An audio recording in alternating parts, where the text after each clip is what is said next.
Now, let's assume that another species, whether humanoid or dolphin-like, could have existed millions of years ago. How do we find their traces? There was a Doctor Who episode about a non-human industrial civilization on Earth that existed long before us. These reptiles, called Silurians, were forced deep underground by a catastrophic rise of temperatures on Earth, and there they thrived for centuries. That inspired scientists to create the so-called Silurian hypothesis. If there was an advanced civilization before us, we should find their traces somewhere. Well, let's try.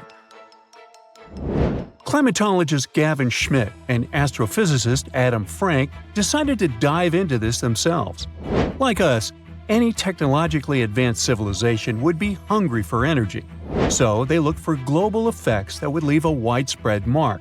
For example, hints of large-scale industrial processes, like plants and factories, and their leftovers. Then comes the question of how long these civilizations would last. If they existed for a long time, we should look for long-lasting signs, like residues from burning fossil fuels, mass extinctions, synthetic chemicals not found in nature, and even traces of nuclear fission. Basically, we should search for the same kinds of things that humans are currently leaving behind as evidence of our activities. Unfortunately, this evidence isn't that easy to find. Let's imagine an unsettling scenario if humanity suddenly disappeared. Even though it seems like we've left a lot of changes on our planet, the future civilization millions of years from now would struggle to find any remnants of our existence. Why? Well, our planet has existed for 4.5 billion years. Complex life on Earth has existed for more than 400 million years. Compared to that, our industrial period only lasted around 300 years, and we haven't left any significant traces. Our record of Earth's history is full of gaps, especially the further back you look. The fossil record captures only some things, being very selective and incomplete. On average, one fossil emerges every 10,000 years, and dinosaur footprints are even rarer. Mountains rise, oceans change, and plate tectonics can easily wipe out evidence of entire civilizations. After a couple of million years, chances are any physical signs of a civilization would disappear. In order to find at least something, we have to look for things like odd sediment patterns or unusual isotopic ratios. Also, fossils mostly form in water, leaving us in the dark about creatures on land or in the jungles. So even if there was a technologically advanced society millions of years in the past, and even if they were far more advanced than us, we might struggle to find any clues of its existence. Frank and Schmidt try to understand how we could ever hope to spot signs of them. Discovering actual cities would be the ultimate proof of a Silurian-style civilization on Earth. But Adam Frank isn't too optimistic. Even now, our cities cover less than 3% of the surface, making it easy to miss ancient city ruins. Whether a city survives over tens of millions of years depends on whether the land around it is sinking, getting locked into a rock, or rising, getting worn away by rain and wind. So places like the French Quarter in New Orleans might have a better shot of making it into the geologic record than, say, Haight-Ashbury in San Francisco. When it comes to finding artifacts, the odds are pretty slim as well. No prehistoric iPhone would survive millions of years, fancy glass or not. Finding their fossilized remnants might be a bit more promising, but it's still tricky. Considering modern humans have only been around for about 100,000 years, it's quite possible that we might overlook any traces of an earlier advanced species. There is one thing, though. We could stumble upon their traces in rocks. Our current chaotic era might leave a distinct mark on the Earth's geological history, especially since we're basically experiencing PTM 2.0. I'll get to that in a moment. So they try to look at the changes in the carbon cycle. Humans have been releasing a lot of fossil carbon since the 18th century. This leaves a special mark in the carbon isotope ratio, like a signature that shows the difference between carbon in living things, such as seashells, and carbon in lifeless volcanic rock. Scientists also look for signs in the way sediments are arranged. Large coastal deltas might mean that there were bigger rivers made by folks in this hypothetical civilization. Traces of nitrogen could suggest big-scale farming, where they used a lot of fertilizer. Spikes in metal levels in the sediment could mean runoff from heavy industries. Of course, a single find like that wouldn't tell us anything. Schmidt says the key is to look for multiple signs together. Without clear artifacts, the uniqueness of an event might show in various clues rather than a set of changes linked to a single cause. On a quest for Silurian-style clues, scientists even decided to check the Moon. Some astronomers find it surprising that no one has looked into this before. They even joked about the possibility of dinosaurs building rockets and leaving traces on the Moon or other celestial bodies. These astronomers think that Earth-like planets tend to erase signs of civilizations on their surfaces. So they're exploring the wild notion that these beings might have been space travelers. In that case, remnants of their technology, known as technosignatures, could be lurking not only on our Moon but also on asteroids, or even buried on Mars. There they might endure for millions or even billions of years. Unfortunately, so far, despite digging into the past 380 million years and examining all suspicious events, the researchers haven't found a clear match for a technological civilization. They don't give up, though. Frank calls for more investigation. For example, we could study how modern industrial chemicals stick around in ocean sediments. This, he believes, could help us identify similar chemical traces in the Earth's history. If there are no traces, why do we even bother to find something like that? This research is based on Schmidt and Frank's recent papers. They were delving into the Anthropocene. It's the proposed epoch, dominated by human activities on Earth. It's full of these things called hyperthermals. They're prehistoric events when temperatures on Earth sharply increased over a relatively short time. They're like extreme heat waves from the past. A great example of this is the Paleocene-Eocene thermal maximum, or PETM for short. It happened around 55.5 million years ago and saw a rapid rise in global temperatures. Over 200,000 years, the average temperature on Earth jumped from about 9 to 14 degrees Fahrenheit. We study these hyperthermals to understand how they occurred, from natural causes or human activities. So, these hyperthermals sparked the genesis of Frank and Schmidt's research. To study them, scientists started examining chemical signals and tracers left in rocks. When doing that, Schmidt and Frank uncovered some eerie parallels between all the climate issues we have today and past periods of rapid temperature shifts. There's a close similarity between the PETM and other hyperthermal events. So all this work isn't just about solving a historical mystery. Understanding our impact on the environment can guide us to finding better ways to live in harmony with the planet and avoid becoming a forgotten species in the future. Our Milky Way is filled with lots of planets that could be just right for life, but we don't know if there are other civilizations out there. Earth is the only place we know of with living beings. About 200 years ago, people wondered if there might be civilizations on Mars. Back then, it was a real question, but once we got pictures from space probes, we decided there wasn't any evidence for it, and that idea got stuck in our minds. Now, it's not even considered a valid topic for serious science. It's seen as kind of silly. But no one has set clear limits on what could have happened on our own planet a really long time ago. So, even if there is no proof, we shouldn't throw away the possibility.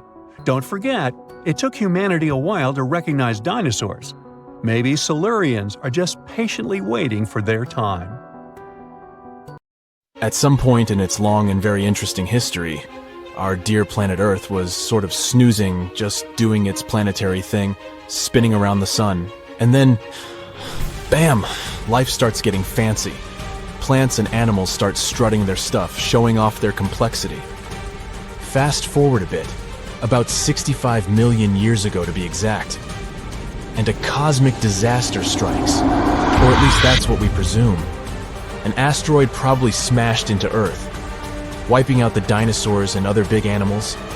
We can't pinpoint specifics about the asteroid, but we do know that it was extremely large and it crashed into our precious planet, creating a dusty mess that settled everywhere. You can still find remnants of that dust layer in sedimentary rocks today. If you dig beneath it, you'll uncover a whole bunch of fossils, These prehistoric creatures were living it up before the asteroid crashed the party. Think of it as the planet going on a cleaning spree, leaving a bunch of empty spaces waiting to be filled.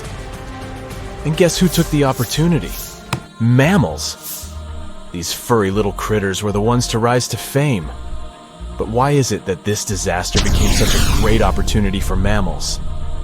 It's pretty simple, actually. With no big bullies around, they grew, multiplied, and had a population expanse. All kinds of mammals joined to fill in the blanks. Primates, rodents, basically, the whole furry gang. We're talking about placental mammals, marsupials, and even egg-laying mammals, adding some serious variety to the mix. We like to think of primates as our closest relatives here on Earth. What's their story? Well, around 63 million years ago, just a couple of million years after the dinosaurs' final dance, the primates decided it was time for a family reunion. They split into two groups, the dry-nosed primates, who became the cool monkeys and apes we know today, and the wet-nosed primates, who went off to become lemurs and aye-ayes, hey-hays. The fun didn't stop there. About 58 million years ago, the dry-nosed primates began their own little mission. One special guest called the tarsier, arrived on the scene, featuring big eyes that were perfect for late-night shenanigans. This tarsier took a different path from its primate relatives, embracing its unique niche and evolving separately. To this day, the tarsier is the only primate that feeds exclusively on meat. These little guys have a taste for insects, small birds, rodents, and even lizards. But that's not all that makes them unique. Their eyes are twice the size of their brains. Also, their heads can do a full 180-degree spin, just like an owl. Because of their features, the tarsiers are the true kings and queens of the night. With their superpower of ultrasonic tracking, they can spot their prey instantly. Plus, their legs and feet are like springs ready to launch them into action. They've got this special ankle bone called the tarsus, which gives them those epic leaping skills. Hence the name, if you were wondering. But let's leave these little critters to rest and get back to our story, shall we? About 55 million years ago, the Earth cranked up the heat, literally. This sudden hot pod was a bit too much for many deep ocean dwellers and plants to handle, and they bid their farewells. But hey, every goodbye is an opportunity for something new, right? The oceanic mammals known as cetaceans, saw their chance and took it. They splashed into those empty niches, becoming the rulers of the sea. In this category of creatures, you can find the blue whale and the dolphin. A special primate guest made an appearance around 47 million years ago. Scientists now affectionately call the fossil of such a creature Ida. This little wonder caused quite a stir, initially hailed as the missing link in human evolution. But here's the hilarious part. It turned out Ida was not one of us dry-nosed primates, but a cheeky wet-nosed one. Moving forward to 40 million years ago. This is when another big event happened in the primate world. The New World monkeys, our distant cousins, decided to take a different path and branch off from our lineage of Old World monkeys. They packed their bags and set off to conquer South America, where they're still living it up today. What's the difference between the two, you might ask? Well, one crucial thing that sets them apart is the fact that the Old World monkeys had nostrils that pointed downwards. Around 25 million years ago, another troop of apes entered the scene, and these guys had something special, the lack of a tail.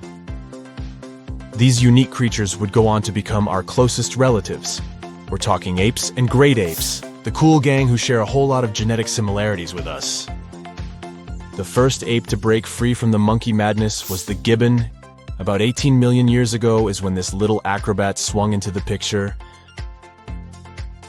A few million years later, the great apes made their grand entrance too. Orangutans were the pioneers, venturing into the wilds of southern Asia. We're getting closer and closer to the present. It was 7 million years ago when the great apes took a major fork in the evolutionary road. One path led to our ancestors, the future Homo sapiens. and the other path led to chimpanzees and bonobos. These two primate branches remained united for a few million years before finally going their separate ways. 5.6 million years ago, a game-changing ape, called Ardipithecus, made its way into our evolutionary history. It had a special talent, bipedalism. That's right, this was one of the first apes to walk on 2 feet, probably making its primate buddies raise an eyebrow or two. The real showstoppers, however, arrived around 4 million years ago, the Australopithecus crew. These were the earliest members of the Hominina hominina subtribe, our tribe. What made them so special? Well, probably the fact that they brought some serious tools to the game.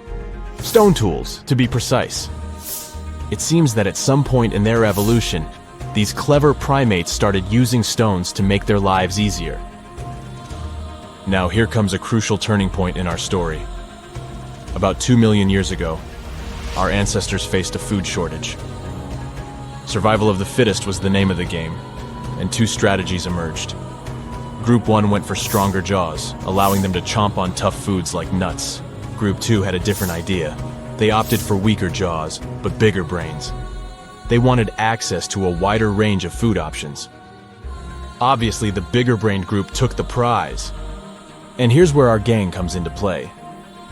Around 2.5 million years ago, a type of primate also known as handyman made its mark on history.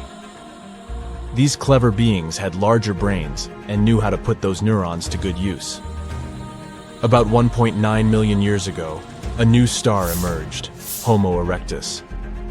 These creatures not only walked upright, but also had brains that were almost twice the size of the handyman's. They took the world by surprise, becoming the first of our direct ancestors to venture out of the African continent. They even knew how to tame fire. Approximately 700,000 years ago, the world witnessed a culinary revolution. The earliest evidence of cooking appeared. And around 500,000 years ago, our ancestors decided it was time to become a bit more fashionable, donning the first evidence of clothing. Our very own species came to be just 300,000 years ago. Told you we were late to the party. But the world was never the same after the appearance of Homo sapiens, the anatomically modern humans. Alongside our other relatives, we emerged, ready to conquer the world with our innovative minds and complex societies. The exact path of our evolution remains a bit of a mystery. But what we do know for sure is that Neanderthals joined the party around at some point too. As Homo sapiens flourished, so did our capacity for language. Modern speech is believed to have emerged almost hand in hand with our species. We started expressing ourselves, sharing stories, and shaping the world with our words. So, there you have it. It took 13.8 billion years of cosmic history for humans to make their entrance. Think about it. 99.998% of the time since the Big Bang, we weren't even around. Our species, Homo sapiens, is the toddler of the Earth's family, existing for just the tiniest fraction of the universe's timeline. Yet, in this blink of an eye, we've managed to unravel the entire story that led to our existence. The story won't end with us. It's an ongoing saga, still being written with every passing moment. Strange and amazing items are discovered often, but figuring out what our ancestors were up to is pretty tough. Especially when all you have are just some rusty cups and cave drawings. It's no surprise that even the experts in lab coats sometimes make mistakes. But it's not just about dusty plates and huge stones. Sometimes there's even humans with large heads. So grab your digging tools and let's travel back to ancient times to explore incredible societies that even scientists can't fully explain. Sardinia may look idyllic now, but I'm not gonna lie, I wouldn't fancy visiting it 3,000 years ago. Rumor has it, terrible giants roamed around this island back then. People even talk about finding human skeletons over 13 feet tall there, although nobody's ever shown anything to prove it. But the stories will make you wonder because some weird stuff has definitely happened. In 1974, over 5,000 pieces of broken stone artifacts were found in a part of the island called Monte Prama, but instead of being displayed in a museum, they were locked up in an underground vault for about 30 years. Sounds a bit suspicious, doesn't it? When they were finally displaced in 2005, scientists put the pieces together to find statues of 38 giant men standing 8 feet tall. Not quite as tall as the legendary skeletons, but still pretty huge. It's thought these statues were made by the Nuragic people, who lived on the island a long time ago. Besides giant statues, they also built over 8,000 massive stone buildings. Perhaps Nuragic weren't giants themselves, but they definitely liked their things big. I do too. I like a big number of likes on our videos. That would be pretty great. Thank you if you liked this and subscribed. Now back to the video. You and I are pretty smart, but we might not be the smartest humans ever. Actually, we might not even be the smartest species. Since 1913, some skull fossils found in South Africa have hinted at a possibly smarter contender called Boskop man. This human-like species might have lived as recently as 10,000 years ago. Their skull suggests they had really big heads, which means their brains could have been 30% bigger than ours. Wow! Their average IQ could have been around 149, making them among the smartest 0.05% of people today. But if a Boskop brainiac was so much smarter, why are they not around and we are? Well, bigger isn't always better, you know. Our brains are a lot bigger than our ape relatives, mainly in the prefrontal cortex. This part helps with high-level tasks like making decisions, remembering things short-term, and being aware of ourselves. The parts of the brain that handle our senses and movements haven't really grown much. So, maybe the Boskops spent too much time dwelling on the past rather than doing practical things like hunting. But this is all just guessing. We really don't know what happened to these clever cousins of ours. Some people even argue that Boskops weren't any different from us, with the only evidence being parts of skulls. The jungle is huge. Did you know the Amazon rainforest is home to about 30% of all the world's plant and animal species? That's impressive. However, the history of one native species, humans, has long puzzled scientists. The mysterious Kasarabe people lived here for hundreds of years and then vanished around 1400 AD. People thought the Amazon only had a few scattered tribes, but recently we discovered big, unusual shapes in the ground called geoglyphs. These might look like simple shallow ditches, but they're actually the remains of a vast civilization that spread over 5,000 square miles and includes about 450 markings, some as wide as 1,300 feet. That's insane! They likely contained ceremonial buildings and could have hosted up to 1 million people as recently as 550 years ago. Thanks to new technology like LiDAR, which uses a safe laser to map the forest without harming it, we can explore deeper. In 2019, some scans showed miles of raised roads and pathways and even pyramids over 70 feet tall. They found 26 separate settlements, 2 of which were at least 250 acres each. Damn, that's like 330 soccer fields. It's not certain what happened to the Kasarabe people. Maybe European conquistadors drove them out. Maybe the most baffling ancient civilization is one we've never actually found a trace of. Yep, I'm talking about Atlantis, the grand city that supposedly sank into the ocean. The first mentions of Atlantis come from the ancient Greek philosopher Plato, who talked about a great city near the Strait of Gibraltar. But for ages, everyone just thought Plato made up Atlantis as a perfect version of his own Athens. So why, about 12,000 years after it supposedly vanished, do we still wonder if it might be real? Well, in the 19th century, U.S. Congressman Ignatius Donnelly wrote a book giving 13 reasons why he thought Atlantis was more than just a myth. Then, in 1965, some folks thought they actually found Atlantis when they discovered the Richat structure, a massive 25-mile-wide dome in Mauritania, Africa. It's so big that you can see the whole thing from space. Two astronauts flying over the Sahara Desert spotted this giant eye staring back at them and thought they'd made the discovery of a lifetime. Unfortunately, there's no solid evidence linking this structure to Atlantis. It's believed to have formed from volcanic activity about 100 million years ago. But it does look suspicious, doesn't it? Still, we're no closer to knowing the truth. Imagine going back to about 3,300 BCE and finding yourself in South Asia. Welcome to the Harappan civilization. These people were way ahead of their time. They had cities like Harappa and Mohenjo-Daro, complete with baked brick houses, sophisticated drainage systems, and even public baths. This place might have had over 5 million people, making it one of the densest regions at the time. They also invented a system of standardized weights that was incredibly useful for traders. And trading they did.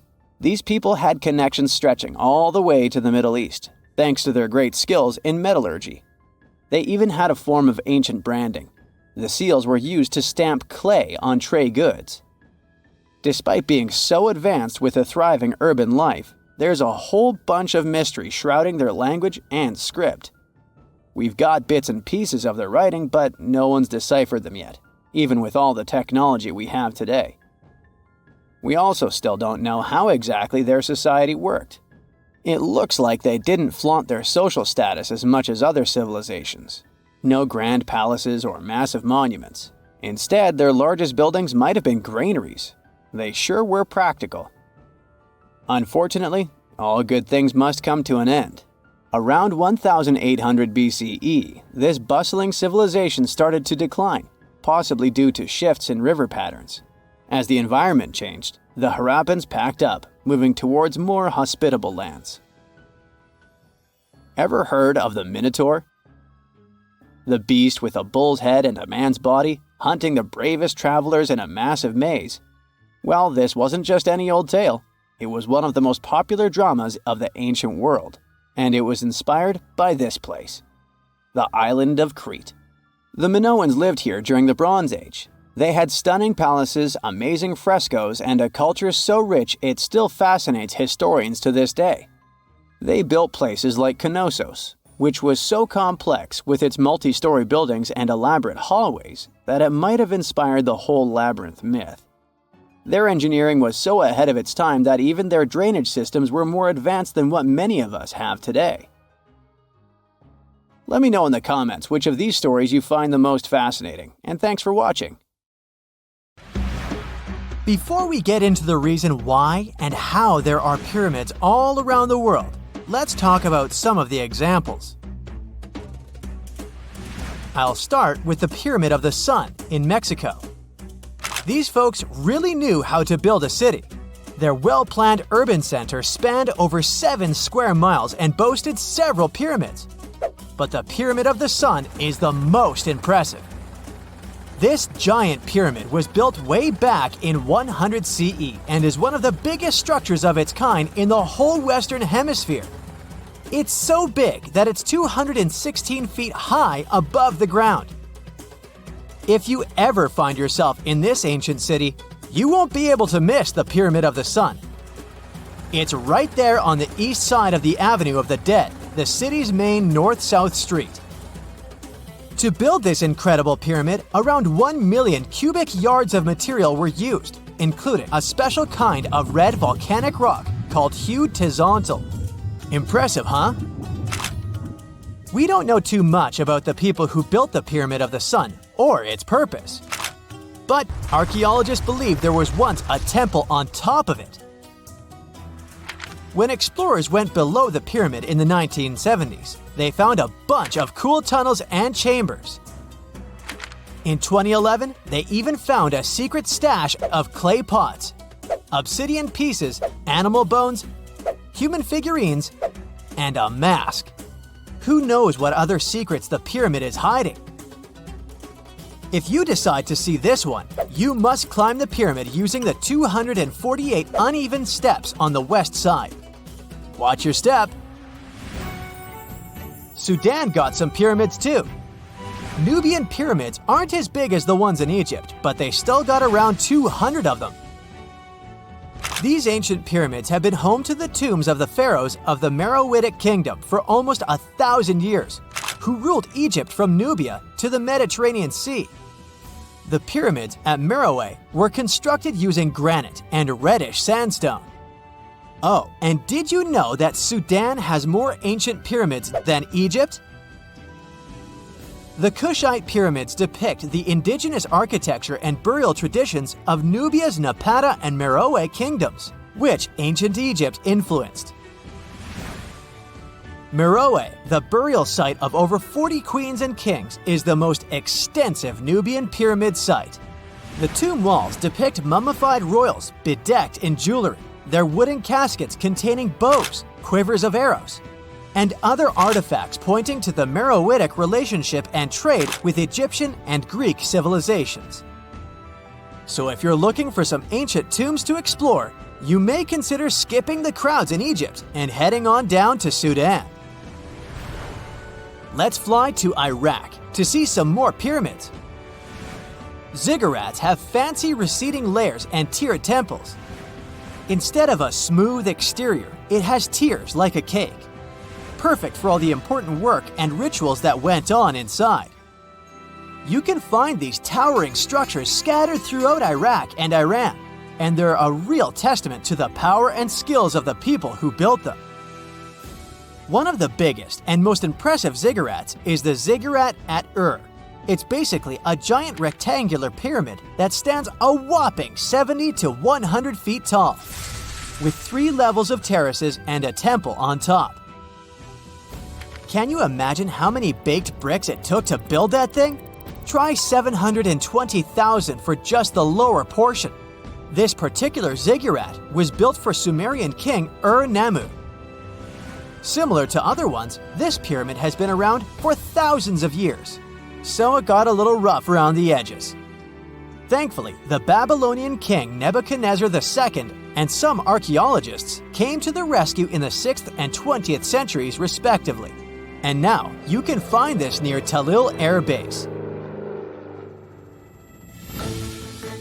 The ziggurat at Ur was built in 2100 BCE by King Ur-Nammu for the moon deity Nana. It was the tallest building in the city, and you could see it from miles around. It was like the medieval cathedral spire of its day. People would come here to bring their agricultural surplus and get their food allotments and seek spiritual nourishment. Sadly, the Nana temple at the top of the ziggurat didn't survive, but we do have some blue glazed bricks that may have been part of its decoration. The lower parts of the ziggurat are pretty amazing though. The architects even included holes in the temple's baked exterior to let the water evaporate from its core.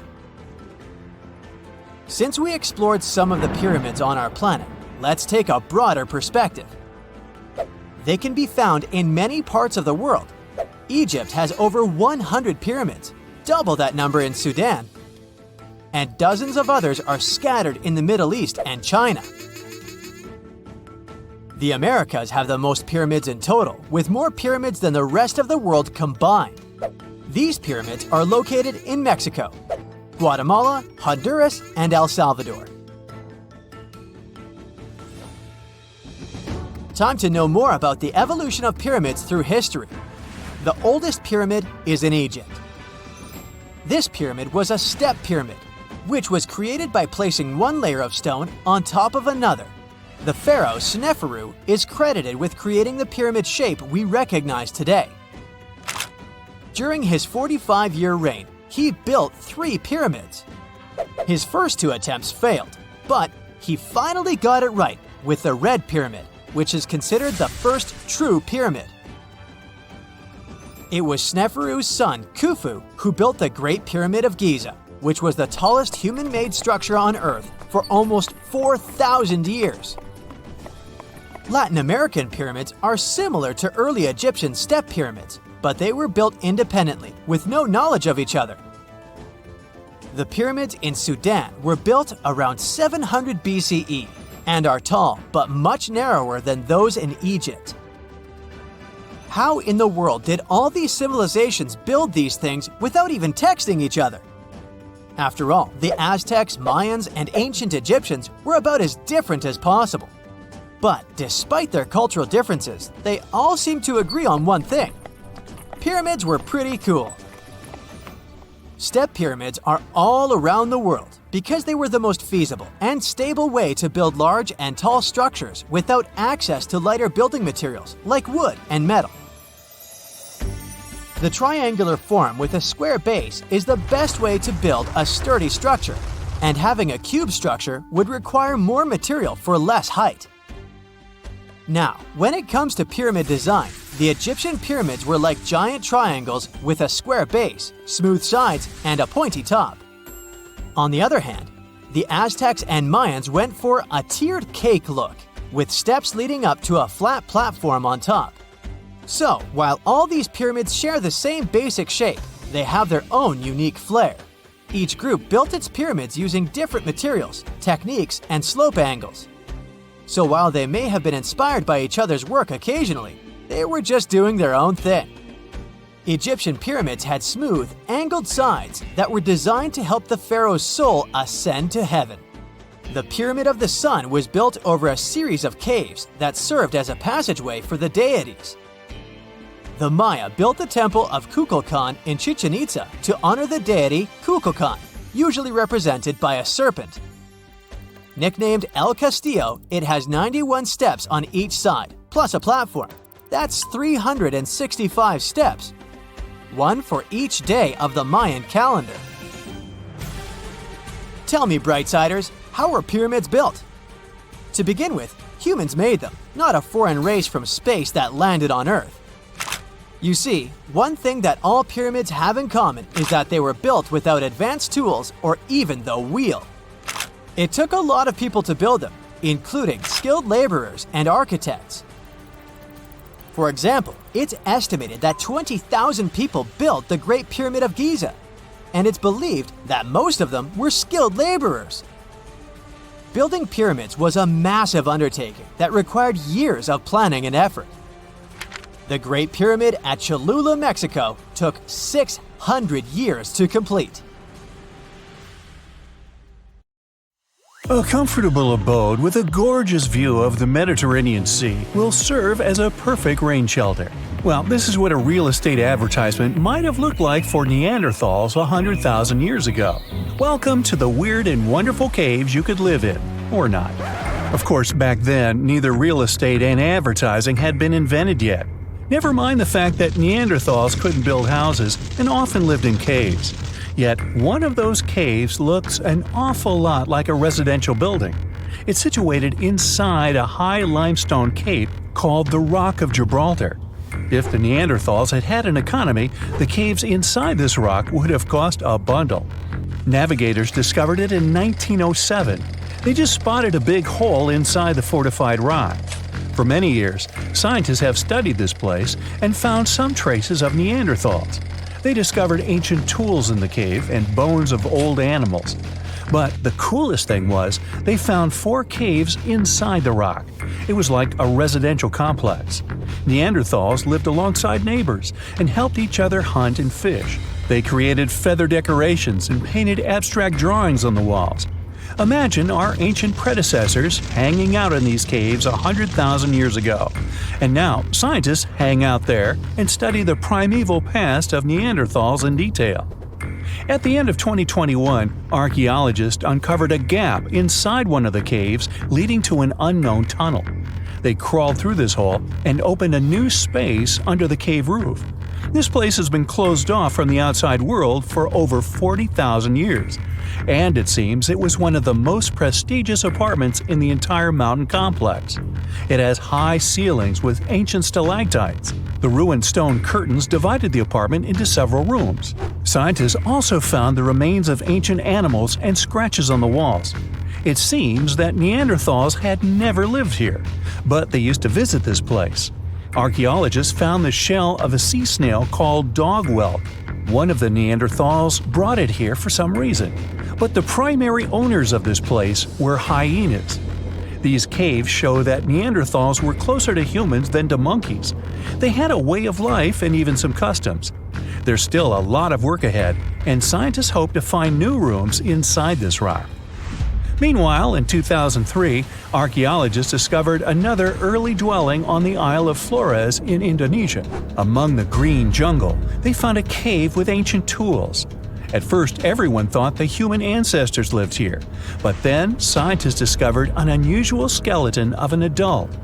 A thorough analysis showed the skeleton belonged to a 30-year-old woman, 3.5 feet tall, just above the waist of an average adult. The woman's weight was equal to the weight of an adult shepherd. The skeleton didn't belong to Neanderthals or Australopithecines. It was a new unknown species, which scientists called Homo floresiensis, or simply the Hobbit. Also, there were remains of unusual ancient animals in the cave. It was an elephant the size of a cow, some large storks, and giant rats. Archaeologists have found out that hobbits were not the owners of this place. The main inhabitants were the rats the size of a cat. Maybe they were fighting the hobbits. Some analysis shows that Homo floresiensis wasn't our direct ancestor. They were in a separate branch of evolution. The hobbit skeleton looks more like that of a monkey than of modern humans. In 2009, in the dense jungle of Vietnam, archaeologists discovered Son Don, the largest cave in the world. If you go inside the cave and shout, you'll hear your echo a long time. In some places, the height of this cave reaches half the height of the Empire State Building, and the total area is larger than one central block of New York. Son Don is one of the 3 caves in the Vietnamese jungle. Many intricate mazes connect these caves. Inside, you can find unique plants and trees that live separately from the outside world. It's a real underground jungle. In some places, you can find collapsed ceilings that let the sunlight in. Besides unusual trees and plants, ancient stalactites hang there. Some limestone deposits are more than 450 million years old. They were here even before dinosaurs appeared. There are also many rivers in the cave. Rainwater coming down from holes in the ceiling has formed them. Fast streams resemble slides in a water park. They lead to unknown underground labyrinths. Scientists have studied only a small part of all these caves. The next unusual cave is in New Zealand. Hundreds of thousands of fireflies live inside. Each of them glows with a blue light. Together, they light up the cave. It may seem to you that you're on another planet, but you can't stay there for a long time. Special air measuring devices are everywhere.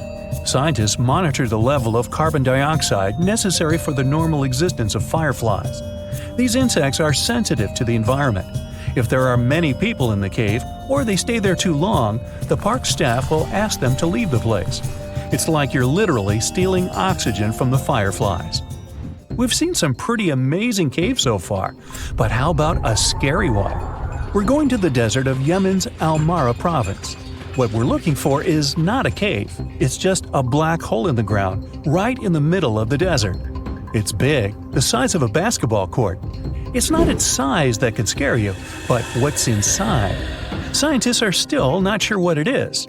From the depths of this black abyss, a disgusting smell of rotten eggs constantly comes out, and sometimes you can hear some strange, frightening sounds. The blackness of the giant hole in Yemen absorbs all the sun's rays, so you won't see what's there even with a powerful flashlight. People flew over this place by helicopter. They filmed using drones and the most powerful lenses, but they didn't catch anything except darkness. It looks like a big ink spot in the middle of golden sand. The locals are afraid to approach this place. They believe the cave leads to another dimension where evil creatures live. At the moment, the giant hole in Yemen is one of the most poorly studied and mysterious phenomenon of nature. How did it appear? How old is it? Where does it lead? Scientists are trying to find the answers to these questions. There are theories that the hole appeared because of construction work. Geologists drilled the soil nearby in search of minerals. It could have caused fluctuations in the Earth's crust and collapsed the surface. But no one can prove this theory, yet. And now, imagine a place where sunlight has not penetrated for more than 5 million years. There's little oxygen, and it's cold and damp.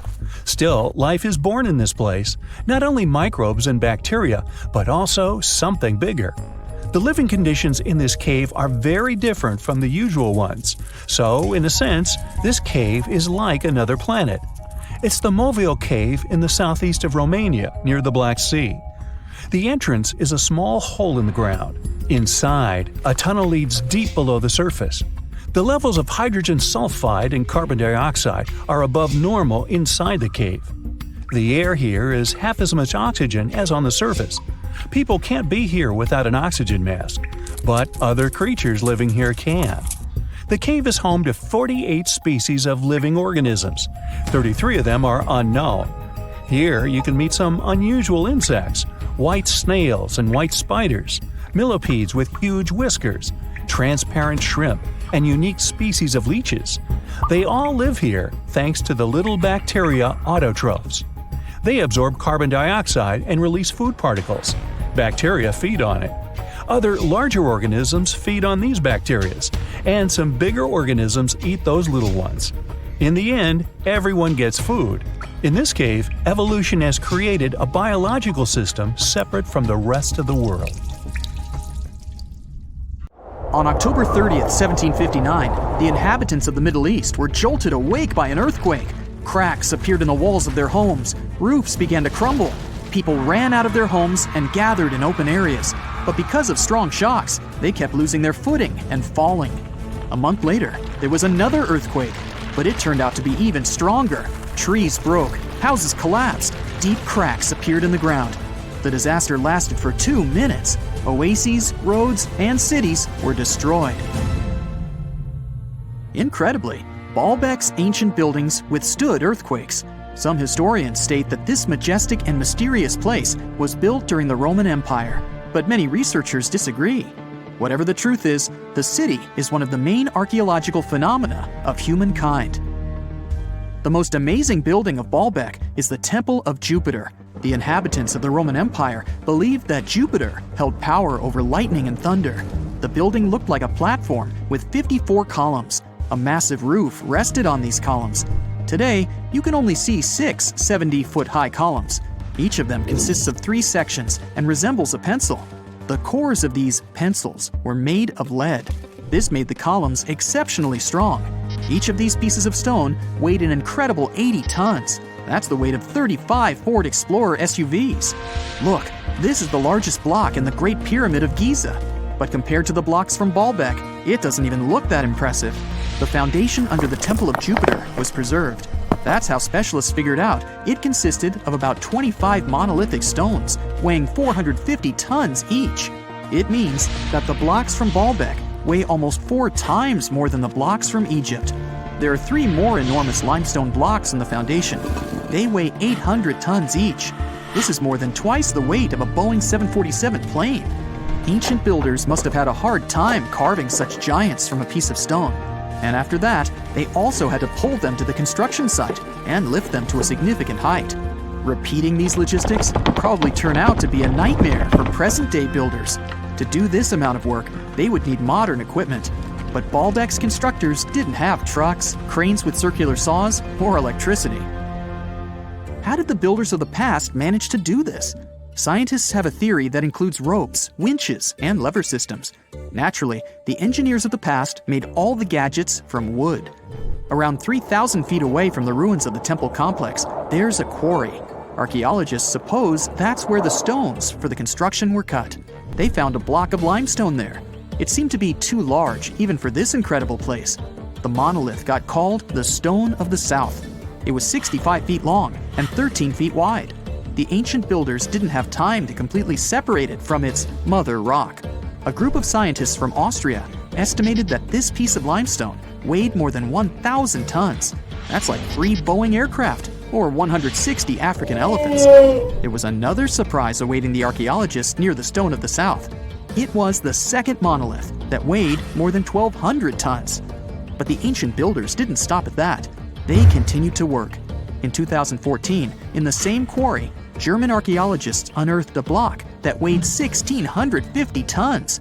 No one has figured out yet why people of the past needed a piece of stone that weighed as much as 125 school buses. It's also unclear how they were going to move this giant and why they didn't finish the job. In any case, this third monolith is the largest processed piece of stone in human history. There are more questions than answers. Some researchers believe that people of the past had high-tech equipment. Others don't think so, but are eager to understand how the builders managed to move those stones. There's a huge number of ancient buildings and artifacts on the planet. Lots of them make researchers scratch their heads. Near the Pyramid of Djoser in Egypt, archaeologists have found a network of tunnels. This place is called Serapeum. It contains 24 sarcophagi weighing from 70 to 100 tons. The giant boxes are carved from a single piece of granite and covered with heavy lids.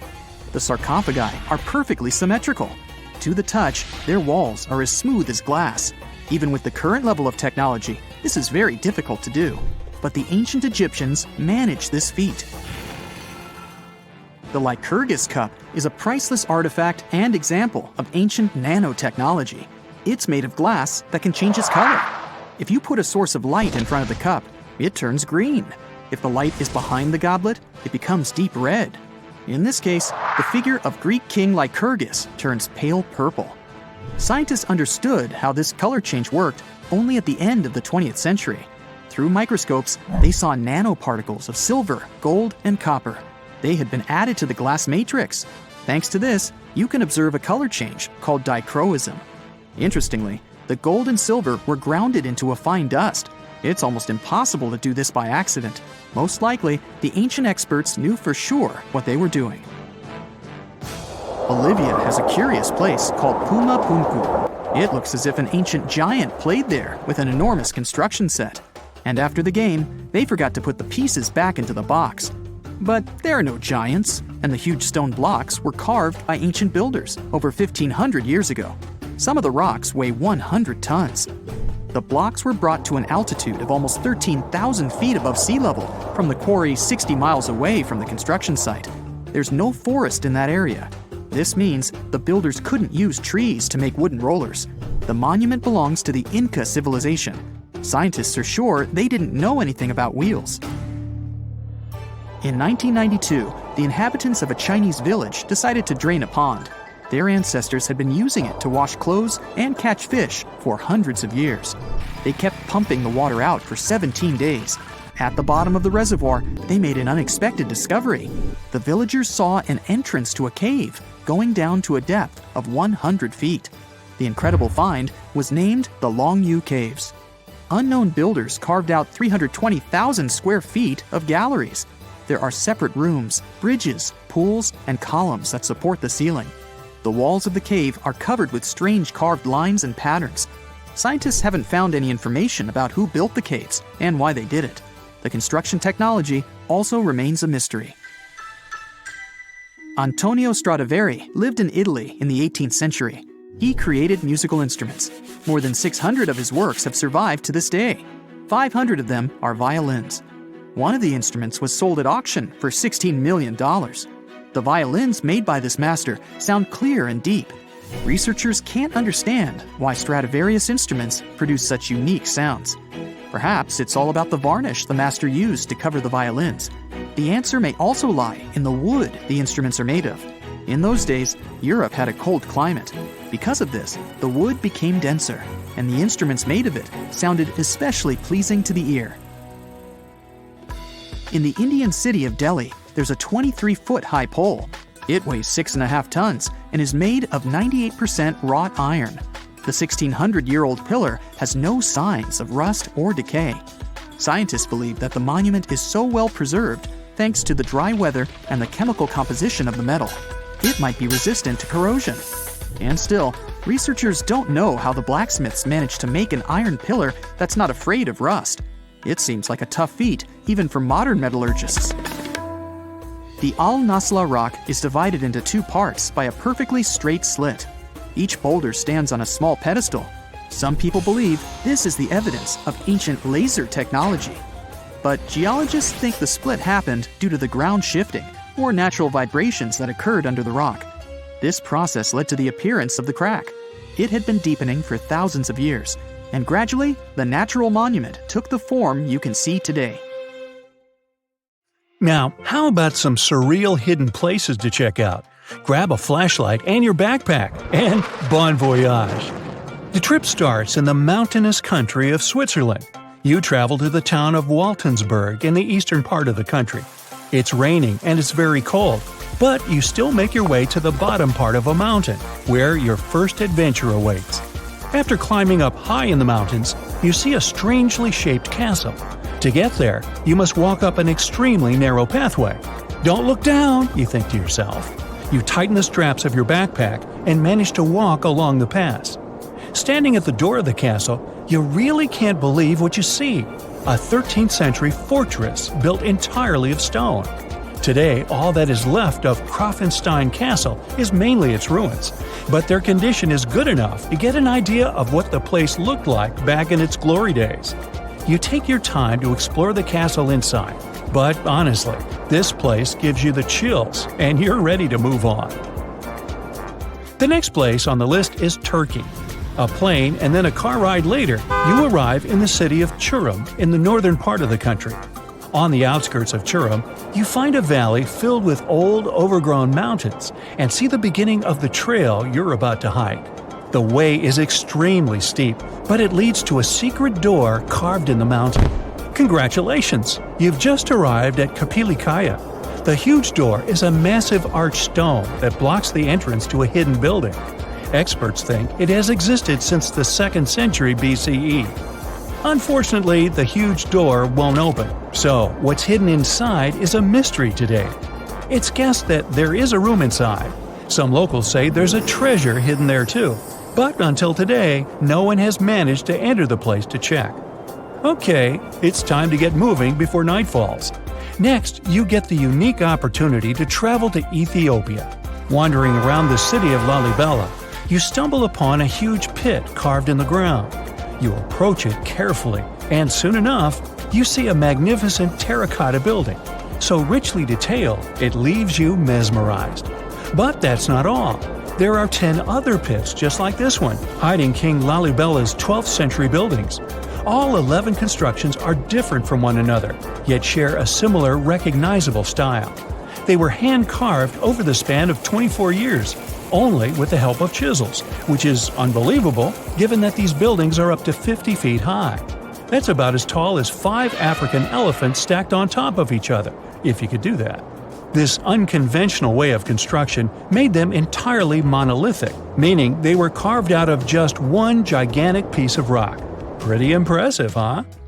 Once you leave Ethiopia, you grab a flight to southern Italy, right there on the tip of the boot. No hiking is needed here. Whew! Your friend takes you to a site called Sassi di Matera. It's a Paleolithic city carved in the slope of a steep hill. You might feel like you've traveled in time here, as local stone houses and ancient buildings are unlike anything you've ever seen before. The site, also known as De Sassi, is suspected to be one of the first human settlements in Italy, dating back to over 9,000 years ago. Wandering around the town, you might get invited inside one of the cave-like houses. Oh, and as weird as it may sound, some of the streets run on top of people's homes. Talk about Paleolithic urban planning. You're probably becoming an expert on rock-cut architecture by now, but there are still a few sites left on your list. Next off, you head to Slovenia to visit the world's largest cave castle. This medieval castle was built on top of a 400-foot-high cliff and was designed to be impenetrable. Luckily for you, security is much more relaxed today. Still, if you're looking for a more challenging and less touristy way inside, you can get into the castle through one of its many underground tunnels. They were built over 800 years ago for the owner of the castle. He needed secret passageways to sneak supplies. Today, Pajama Castle is both enchanting and mysterious. I'd say it depends on whether it's a warm sunny day or a cold stormy night. After this medieval experience, you head on to visit Petra, a magnificent Jordanian monument found in the middle of the desert. To get around here, you'll need a large supply of water and sunscreen because it's going to get hot. But this site is worth it. The city of Petra is a marvel of the ancient world. Back in the 4th century BCE, this region was a trading hub at the crossroads of commercial routes. Petra was a wealthy city, home to the Nabateans, an Arab Bedouin tribe that thrived in the region for many years. The rock-carved gate-like structure Petra is famous for is called the Pharaoh's Treasure. It stands at the main entrance to the site and is said to have a treasure hidden inside. You might feel tempted to check it out for yourself, but that's an adventure for another trip. For now, you hop on another plane ride, this time to the Americas. First, you visit the USA, more specifically, the mountainous state of Colorado. You make your way to Mesa Verde National Park. There, in between the greenery and abundant vegetation, you'll find over 600 dwellings built in the cave beneath the cliff, carved deep into the mountainside. This ancient village is now considered a heritage site. The local Puebloan tribe built it back in the 1190s. One of its main buildings is called the Cliff Palace. It's a multi-story construction built from sandstone and mud mortar. The palace alone housed over 150 rooms. If you're feeling sporty, you might want to visit the balcony house. To get there, you'll have to climb a 32-foot ladder. You'll get to see a mid-sized village of 38 rooms, including 2 kivas.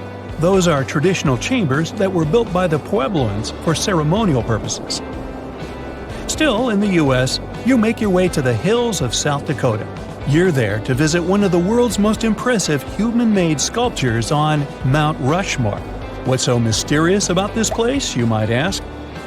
Well, during Mount Rushmore's construction, a 70-foot-long secret tunnel was built behind the head of Abraham Lincoln. The tunnel was supposed to hold all the documents and artifacts important to the United States history. After the designers thought it through, they decided it was better to hide them in a safe box in the floor of the tunnel. The box holds the history of how Mount Rushmore came to be carved, as well as a brief history of the U.S. and the 4 presidents depicted on the mountain.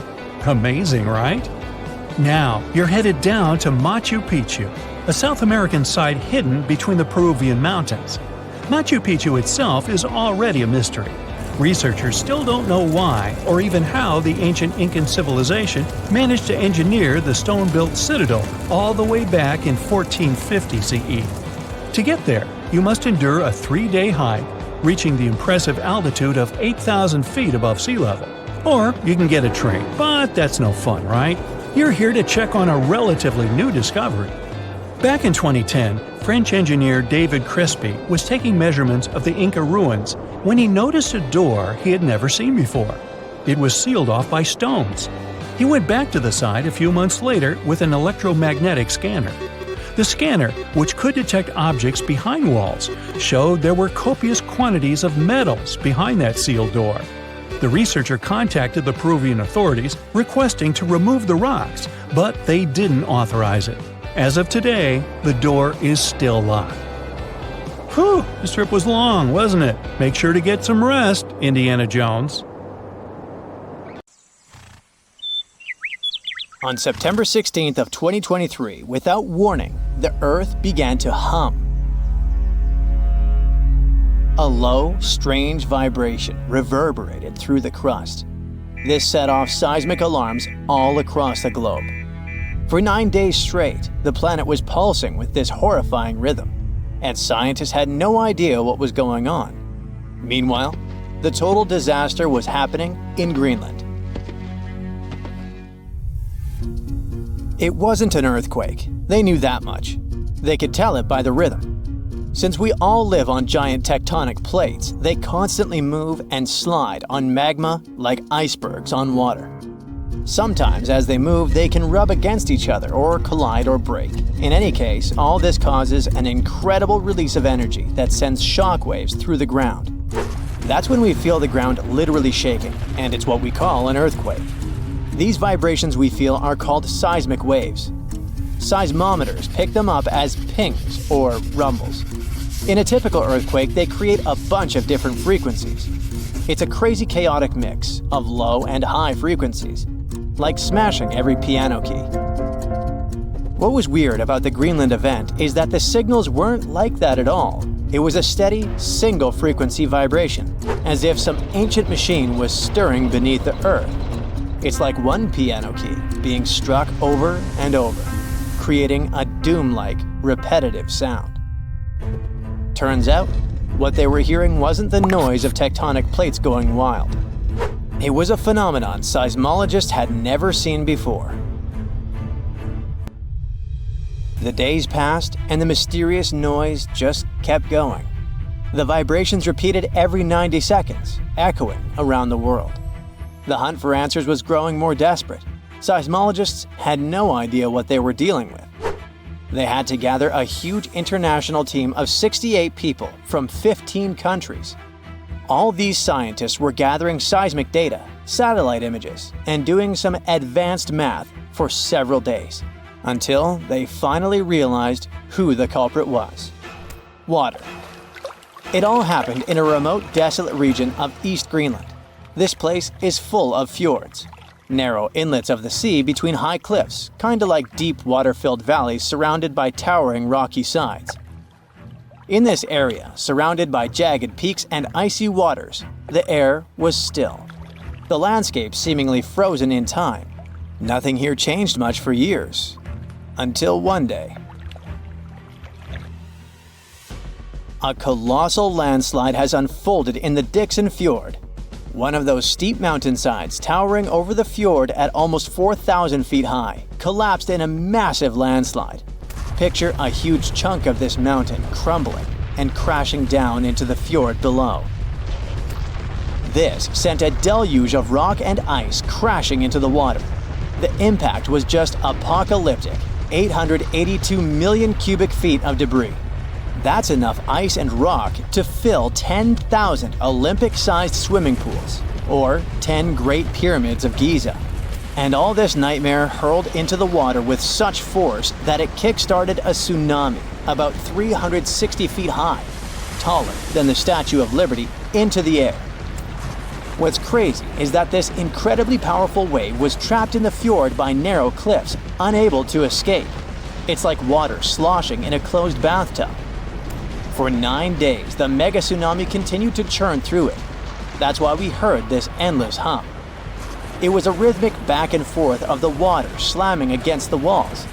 The shock waves were rippling deep into Earth's crust, vibrations so strong that they were picked up by seismometers around the globe. This was a phenomenon so rare, so unprecedented, that it left scientists stunned. It turned out to be a perfect storm of elements. A glacier, weakened by years of warming, could no longer bear the weight of the mountain above. This collapse was inevitable, and the chaos literally shook the Earth to its core. And people often hang out in this area with cruise ships passing by. We're lucky that no lives were lost in the disaster. It was a close call though. A tourist ship stranded in the area just 2 days before narrowly escaped the tsunami's reach by pure luck. But it doesn't mean there were no losses. The waves destroyed a nearby Inuit site, which was there untouched for over 200 years. They also swept away the huts at a research station that were about 43 miles away. The vibrations traveled from Greenland to the South Pole in less than an hour. That just shows how dangerous events like this can be. And this isn't the only place where such catastrophes are happening. In the beautiful California community of Rancho Palos Verdes, the ground is shifting so quickly that it's tearing homes apart. The land there has always been kinda unstable. It has some unique geology. It's built on soft, clay-rich soil and sits on a geological fault line, which makes it prone to landslides. This means that this land is prone to slow, natural shifting over many years, even when no crazy weather is happening. It's been like this for decades, but usually it's slow and pretty manageable, like about a foot a year. Imagine a tree that you played with as a kid moving 20 feet to the left as you grow up. For decades, residents adapted. They built their homes on adjustable beams. This helped the houses to move with the land, and that strategy worked well until now. Recently, things have been getting much worse in the community. Now, the land is moving by a foot in a single week. That would be like if the same tree moved almost 960 feet since you were a child. The past 2 years have also caused some heavy rains, and the weather has been getting worse. This increased water content in the soil. the land became heavier and more prone to rapid movement. Now, this once idyllic seaside escape turned into a disaster zone. Cracks have appeared in closets, gardens, and roads, growing larger with each passing day. Streets that were once smooth are now buckled and twisted, with roads turning into a crazy theme park.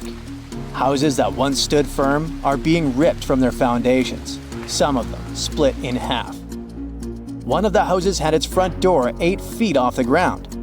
Entire neighborhoods have been plunged into chaos. Utility companies had to switch off gas and electricity indefinitely to prevent potential disasters. The hardest hit is the coastal neighborhood of Portuguese Bend, where residents are living on the edge. Literally. It always had amazing ocean views and cool sea breezes, with horses and peacocks still wandering the tree-lined streets. But now, it's like an earthquake hit. Only this time, the earth isn't stopping. For many, this place feels like paradise, if only the land would stop shifting beneath their feet. So the locals don't give up. Some of them had to leave, but many are determined to stay and fight, despite the destruction. But they still have to pour in hundreds of thousands of dollars to save their properties. People have installed generators to keep the lights on and set up sewer systems and pumps to drain the groundwater causing the landslides. Some say that the only way for these neighborhoods to survive might be to go completely off-grid, installing power walls to store energy and stuff like that. People are trying their best to run the sewer system off generators. They hope that they could get rid of this water in the soil that's causing these hellish landslides in the first place. They're determined to fight, but they will need help and support from the government to fight this disaster. Landslides are actually more common across the US than many might think. And new maps and data show that tons of people in the country might be in danger. Scientists managed to create the first very detailed, very cool map that shows where these landslides might happen, county by county. It's based on a lot of data and the history of 1 million previous landslides. They say that nearly 40% of the United States is at risk of experiencing landslide activity, which could lead to some insane catastrophes in certain areas. Luckily, now both residents and engineers can keep this in mind. But all this shows how vulnerable we are to natural disasters, and how we should always stay alerted. You'd be surprised to find out the life-changing discoveries a person can make just by browsing Google Maps. Like this guy, who found a suspicious crater and might have made a major scientific discovery. In 2024, Canadian Joel Lupoint was planning a casual camping trip in his homeland. He opened Google Earth and zoomed in Quebec's Côte-Nord region. That's when he saw it, this unusual rounded structure. The measurement was impressive, 9.3 miles from one point to another, and there seemed to be a lake next to it. He was quick to print the screen and sent the image to a French geophysicist to see if he knew anything about it. Most times these images turn out to be nothing, or simply Google Earth watermarks. But he was surprised when he opened his email and saw the scientist's reply. The geophysicist said that, judging by the looks of the topography, Lapointe could have discovered a meteor impact area. Now, impact areas are really hard to identify. Since they've been around for millions of years, most of their shapes have been heavily changed by erosion. Scientists call these areas impact structures. They're usually circular or crater-like and are made up of deformed bedrock. It happens when a meteor falls into the surface of the Earth. Here's the thing. Since the crater has huge walls around it, these areas are usually mistaken for mountain ranges. That's what left the Canadian explorer confused. But the French geophysicist that analyzed the case gave him hope. That weird formation in Quebec had been classified as a type of volcanic formation. After Lapointe brought this subject back to the agenda, scientists had to dig a little deeper to find the truth. Until this recent discovery, scientists thought the area looked like that due to some volcanic formation. This is actually normal, since other things such as volcanism and sinkholes can be mistaken for impact craters. To verify, they asked for some samples of the site. This is a more reliable way to fact-check whether a meteor landed there or not. When the meteor hits the Earth, it brings different types of minerals from outer space. That's the wonderful thing about impact craters. They reveal a link between Earth and the outside universe. By now, scientists have cataloged most of the minerals that are native to our planet. When they're searching for an impact structure, they usually look for things such as tiinite and kamacite, which can only be found in meteors. The biggest known impact crater in the world is the Verde crater, located in South Africa. This big thing was formed some 4 billion years ago. The asteroid that made it is estimated to have been one of the largest ever to strike planet Earth.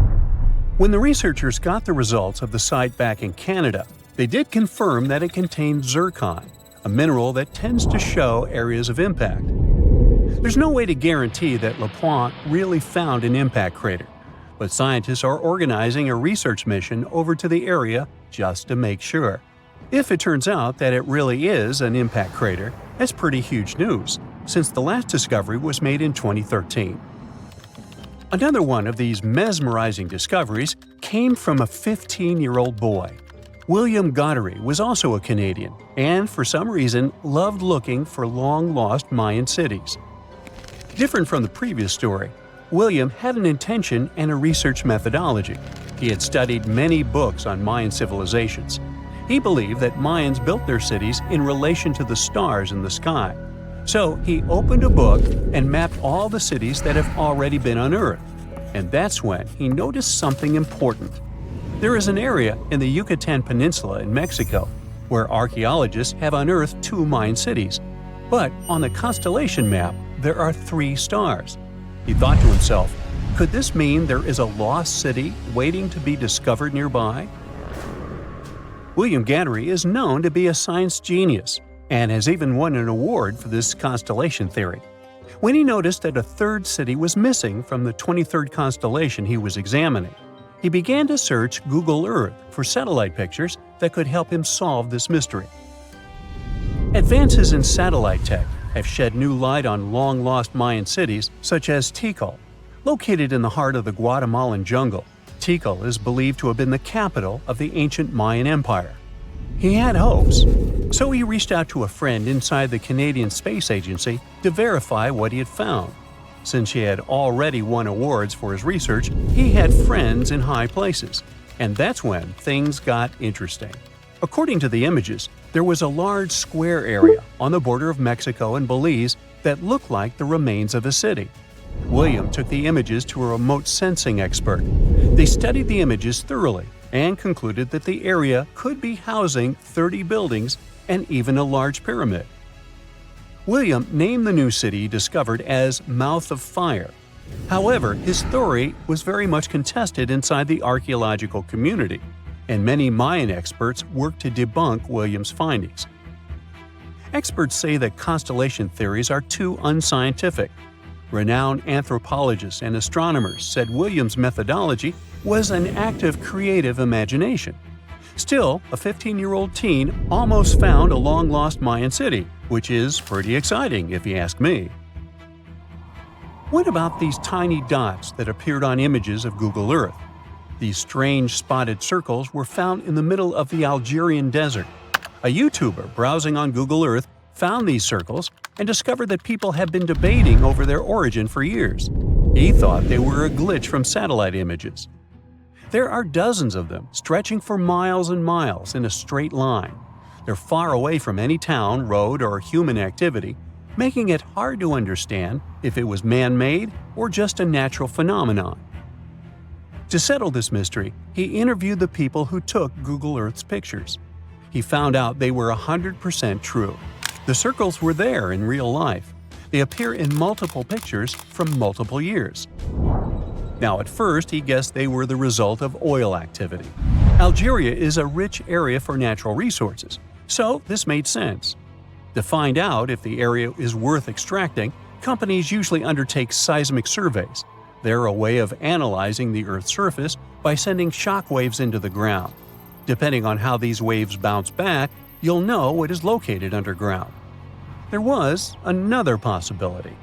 The Sahara is a very dry area of the planet. The average high temperatures in summer are over 104 degrees Fahrenheit. To survive there, people need to find ways of accessing water. So his second guess was that the circles were kind of ruin or leftover from ancient water wells. But when he talked to an expert, he found out they weren't ancient water wells. You can see some of these traditional constructions in other cities on Google Earth, and they look really different from the mysterious circles.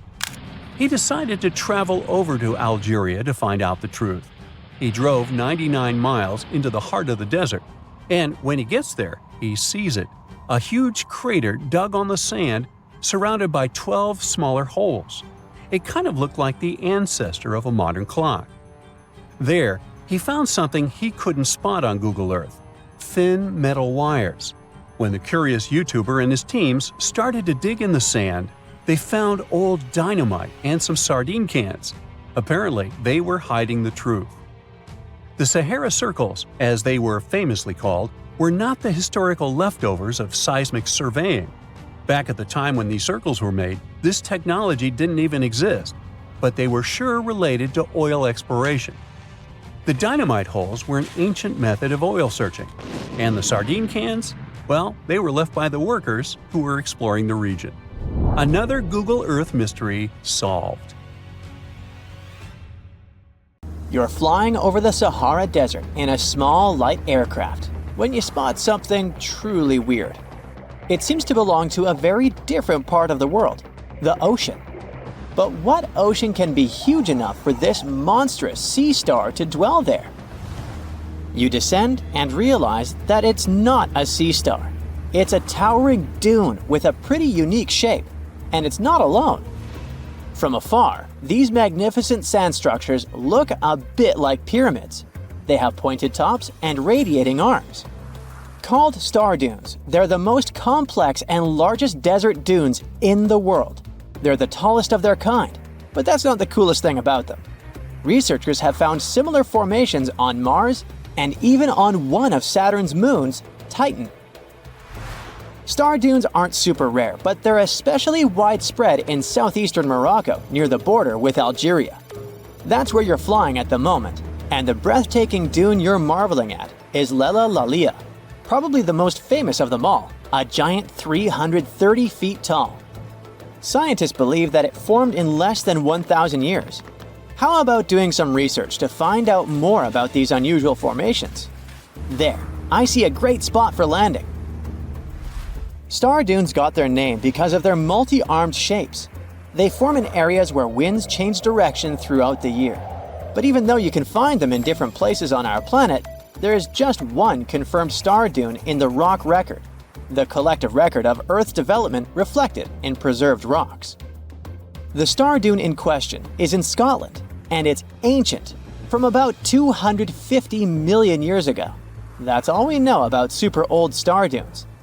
Probably because we don't know what to look for to identify one. Another problem: star dunes often form in remote locations, which makes them extremely difficult to study. Imagine reaching the nearest settlement, then somehow traveling who knows how many miles to the dune itself, and then slogging up several hundred feet of shifting sand. I'll pass. But you can go since you've already landed, and the dune is right here in front of you. Currently, you're in a dune field called Erg Shabi. Lucky for you, this area has long become a popular tourist stop. Look, in the distance, there are hotels and even a good road. Scientists who examined Lela Lalia before you used ground-penetrating radar to find out more about the sand formation. This equipment can detect the tiniest differences in sand grain sizes and water content under the surface of the dune. That's how you can create a picture of its interior layers. Look out! Phew, it was a close call. See this trench? The researchers dug such trenches to take samples of long-buried sands and then examine them. It's a pretty cool process. The thing is, while buried deep inside, the quartz in the sand accumulates radiation coming from natural sources within our planet. We can compare the grains of quartz to minuscule rechargeable batteries. They can store the energy they get from radiation. When researchers bring them to the laboratory, they can make the grains release that energy, which comes out in the form of light. Scientists can measure the brightness and say when the sand enjoyed sunlight for the last time. Now, when those experts who dug the trenches looked inside Lelalalia, they were shocked. The enormous formation turned out to be very young. For a dune, of course. You'd expect a dune that is several hundred feet tall to be pretty old, like thousands or tens of thousands of years. But that wasn't the case. Well, at least not entirely. The upper part of the dune has turned 900 just recently. But look at the sand near the base of the dune. Yep, right there. Well, it was buried there around 12 or 13,000 years ago, representing ancient dunes in the area. Those good old dunes were active for a couple thousand years, and then something went wrong. Because for a whopping 8,000 years, the sand wasn't accumulating there. A mystery? Scientists might have an explanation. You see, the first part of this quiet period occurred during the time when the climate became warm and wet. Yep, even in the Sahara. It happened about 11,700 years ago. It was the end of the last ice age and the beginning of a new era, the Holocene. And guess what? The Sahara went green. It started blooming like your local botanic garden. Plants started popping up all over the place, stabilizing the sand. If you had visited the Sahara during that period, you wouldn't have recognized this place. But you would have likely come across humans wandering marshy landscapes and hunting for food. Researchers have found pottery fragments and stone tools on one side of Lelalalia. That's true.